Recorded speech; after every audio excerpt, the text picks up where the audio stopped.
Welcome back, y'all. This is a new FGA member request, and this is a perfect request because it fits right in with the blues class, the beginner blues class that just ended last week, and the new beginner blues class that's going to start this week. I'll talk more about that later, but let's jump right in. Cool. So it's Clapton playing Driftin Blues. And I like these things that he does at the beginning, so let's actually back that up. He always starts with these, not always, but a lot of times he starts with these trills.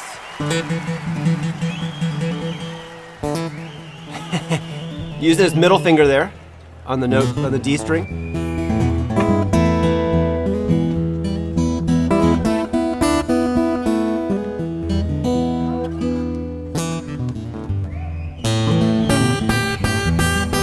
Okay, so now he's playing a little bit off that A7.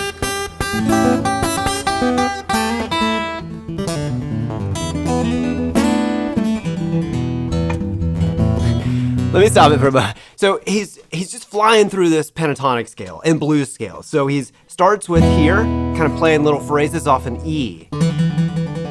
So trilling on that E, and then he'll kind of go down, you know, up and down the scale. And then at one point he's kind of going up higher, doing that little slidey phrase. Members of the blues class, you know what I'm talking about, right? And then here's the thing. So after that, he's setting up this 12-bar blues. So listen, so he plays that for a little bit. Let's back it up. This is all kind of stuff over E, using the E blues scale. Okay, well actually, let's back it up even further.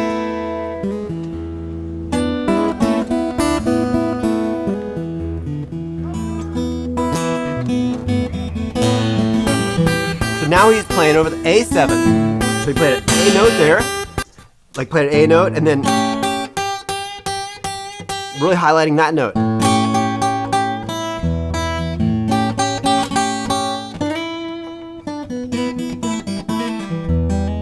After that, you know, he's gonna play some stuff over E, and then slowly walk up to the B7 chord, which is the 5 chord, as you guys know. Here's walking up to the B7.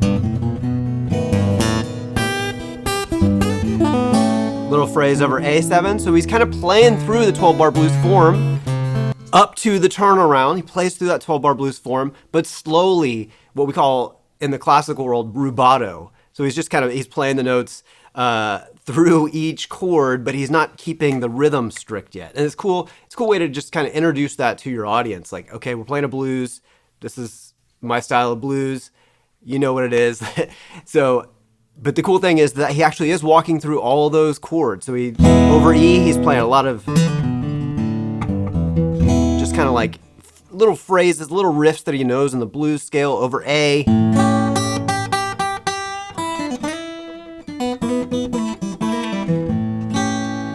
then over the B, he walks up to this chord, B7 chord, and then back down to A, and little phrases on that, and then he's gonna do the turnaround. This is a common turnaround. Let's see which one he does.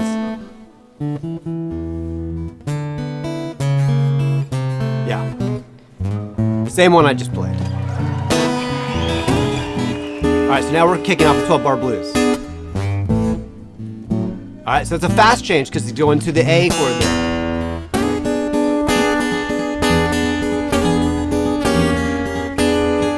Cool. I often will describe this as, at the end of the phrase, he's taken a lot of this stuff, by the way, from Robert Johnson.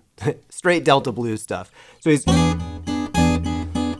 E7, tension, sliding it down for tension, and then bring it right back up. It's a cool move that everybody uses in the blues, especially this Delta blues style. Okay, and he's also using this kind of triplet plucking motion, right? Okay. So if you want to enhance it,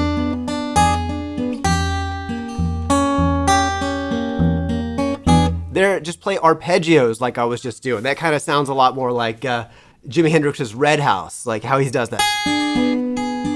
Right?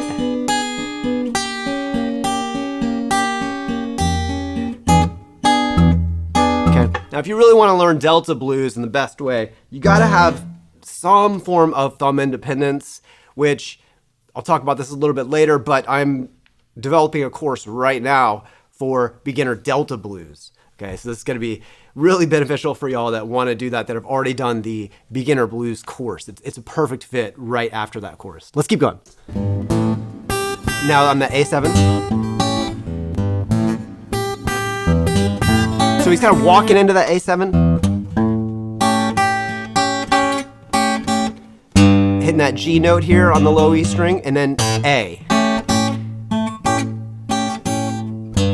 So it's like, and 1, 3, 4, and 1. And then one time he did like open 3rd fret to that open, to open A string. Cool movements.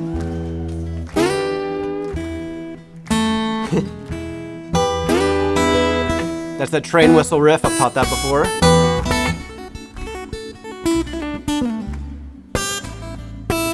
That was interesting. Let's check that out. E. So that's a phrase he's playing over the B7. So there he's thinking, you know, he's playing kind of B minor pentatonic.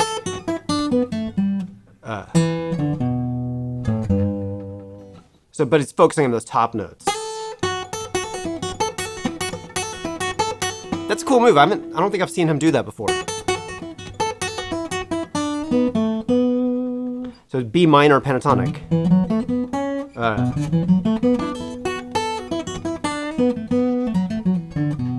So he's focused on those notes.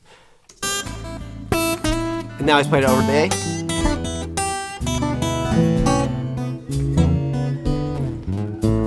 Cool. Ascending turnaround. Let's listen to that again.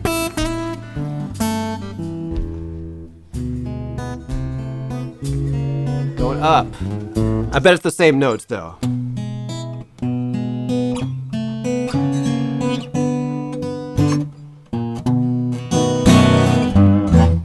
Right? So it's the same movement as this turnaround that you've learned already, the turnaround in E, descending, but it's going up, and he's highlighting that B string instead of the E string. Walk up to B, and then kick off the blues. Let's keep going. I'm drifting and drifting. All right, verse 1 when he's singing. Okay, E7. Now to the A. Like Shuffle on A. Out on the sea.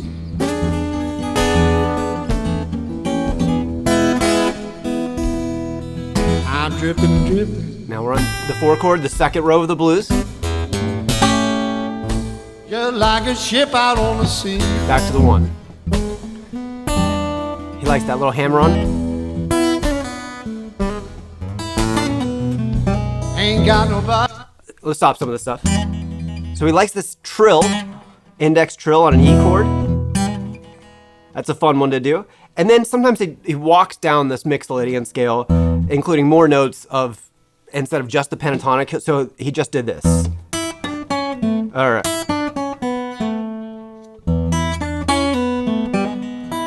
I think that was the phrase.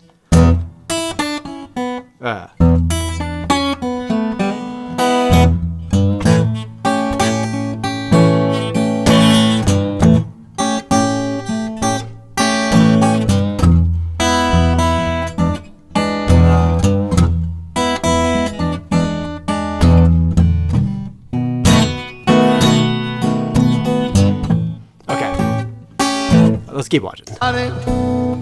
Getting carried away. That's that A. So sometimes notice. Okay, and there's that descending turnaround triplets.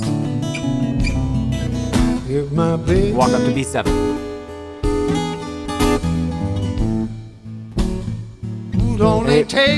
Fast change. right? So he's playing a fast change here. Meaning we're going the 4 chord in that second measure. So over the 1, he's playing the E7, right? So actually, he didn't do that. The second time he went, he shuffled on that A. I bet that's what he's gonna do. This kind of tension movement, that's really common in bars 3 and 4. Let's see if he does it.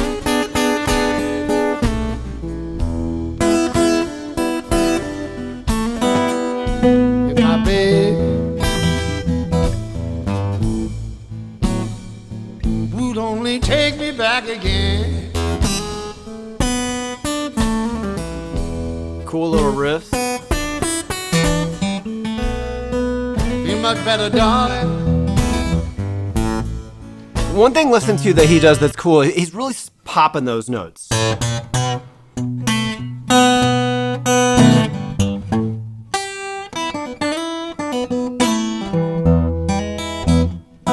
Right? It really kind of giving a lot of energy to the notes. That's a very common comment that I gave to a lot of the blues students that are playing, even when they submit an assignment that's really, really good, really well played. A lot of times I'll say, you could even try more energy, right? Like a little bit more pop in those notes. It's really common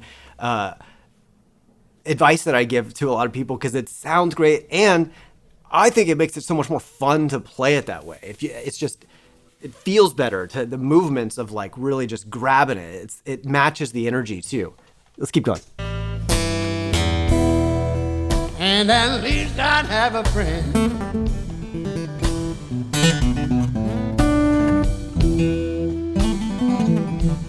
Solo.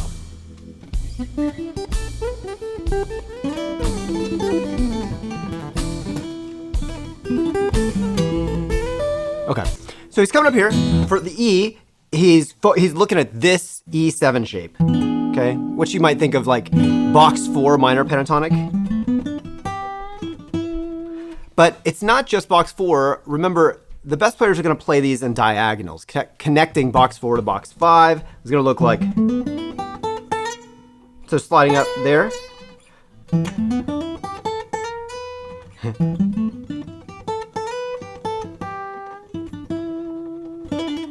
And trilling there. So basically the idea is here on the second string, that's your slide spot up to connect to this top part of box 5.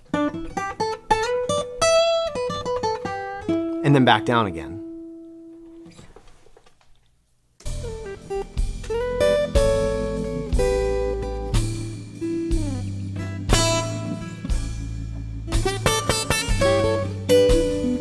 Playing some 6 there for a moment. There's that train wreck.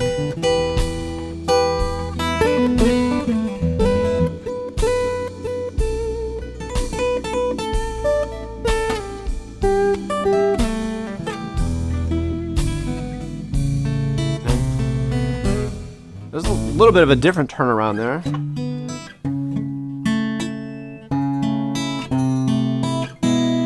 So it's a variation. This doesn't come up too much, but it's this. It's instead of just walking it straight down the same shape, the second shape is like shifted out a little bit. So it's like, so see how we played that? 4th fret there, 2nd fret there, and then now to this one, and now to this E major chord. Why that turnaround? This is implying a different style chord progression going like this. E7, E7, A7, A minor, and back to E. So listen, it's E7. That's an E7 kind of voicing. This one is an inversion on this A chord. This is an inversion on A minor, and then resolving back to E again. So that's going E, E7, A minor, back to E. And then certainly he's got to walk up to that B7 after this. That B7. Okay, so now got an organ solo. So he's playing soft, right? So notice his hand position. Right hand, he's playing up here towards the bridge. Warmer tone. Just kind of playing the chords. And shuffle it.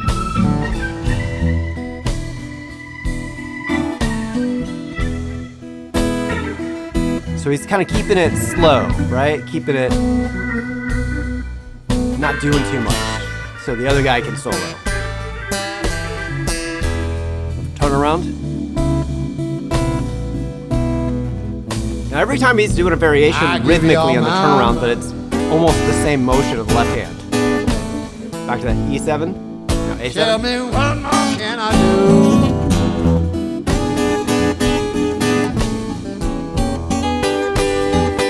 There's that train wreck riff. He's done that a couple times.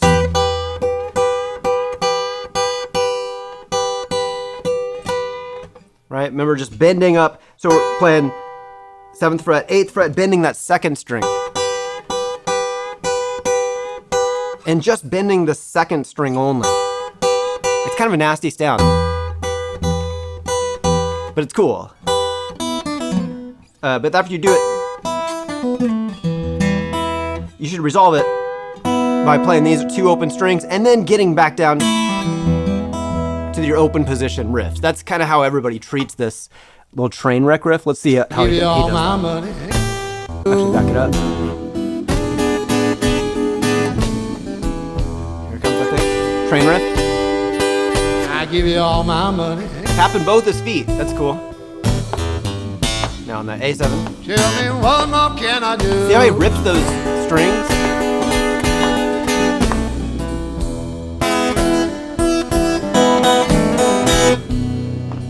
Sweet E7. little girl. So now we're on the turnaround, the last row.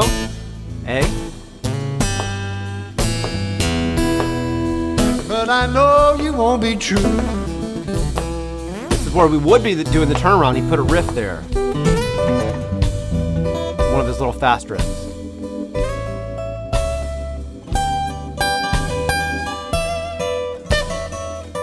So here I think he's coming all the way up to here. And then it sounded like he went up to there for kind of some tension.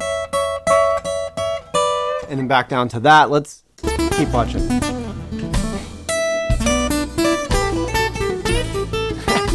Those riffs are so fast. He's great at that. I'm not even going to try to copy that right now.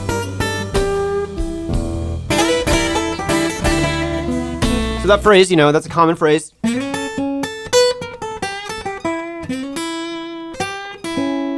It's a phrase over A. Look.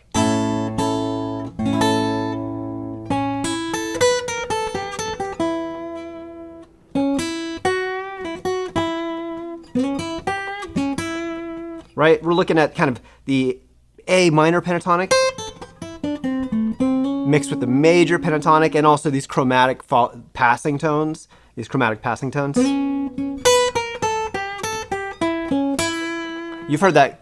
Stevie Ray Vaughan does that riff all the time. This is really cool. Let's keep going. Popping those notes.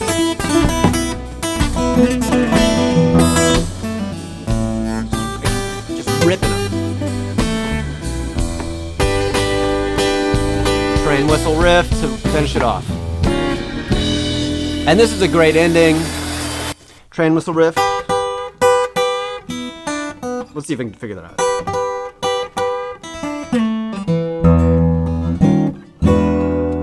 Just ending with this kind of 9th chord here.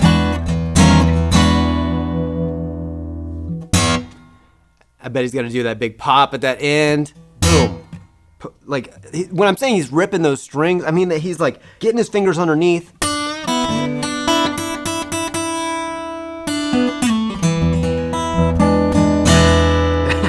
And he's pulling them. He's putting a lot of energy in it. It's fun to play that way, and it sounds cool too. So do that.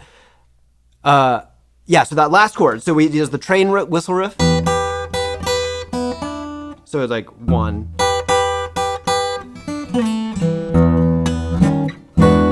Something like that.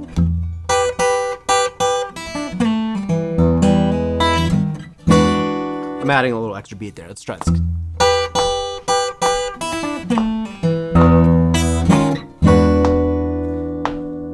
That's the ending I think he's doing. So this is a sliding ninth chord. This is the tension right below it, and then it slides up to this ninth chord. I've heard him end stuff like that before. I think I've heard Steve Ray do something like that. Something like that. And then end with that big pop at the end. Let's see if he does it. No, he didn't. He did this. He did a slide down. That's cool too. Awesome. So, perfect example of a great 12-bar blues played, with such class.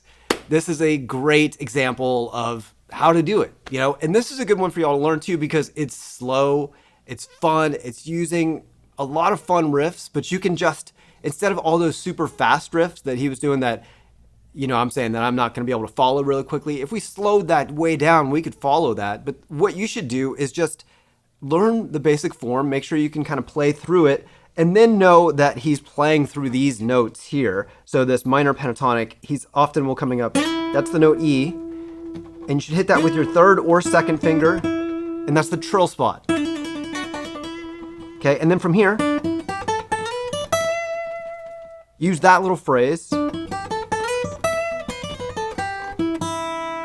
to get up to that top part of that box 5. Okay, now from here, this is a fun thing that I learned from Lightning Hopkins. If you go up, and now let's say we want to get and play some riffs all the way back down here. That's what Lightning Hopkins would do. So we'd go. So we'd go. So that's where that note exists. Bum, bum, bum, bum. Instead of going down in the same position, now you can pluck the low or the high E string. That's the next note down the scale.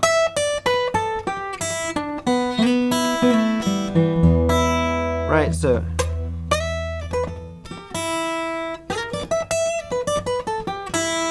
now once you play the open E string, you have time to slide your hand down.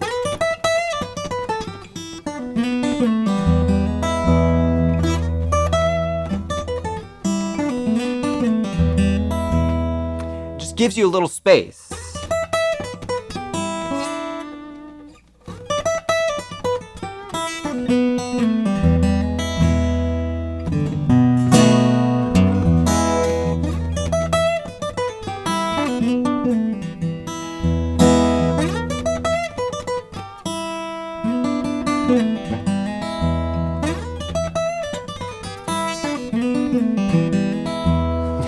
Just playing around with those riffs like that. That's how you should kind of practice this. Great suggestion. Thanks for being an FGA member. Now, the second blues class, if you're interested in that, the doors close on that tomorrow night, and that's because this is a group style class. You'll learn by yourself. All the videos are pre-recorded, so you can learn at your own pace, but everybody that starts for the September class is going to start at the same time. And that way we can all work through it together, and you can do problem solving together, and it's just a cool group of people to work with. And I found that this is a really great way to do these courses. We already went through the first course. They just finished last week. It's a 10-week course. Check it out. Links in the description, and hope to see you inside.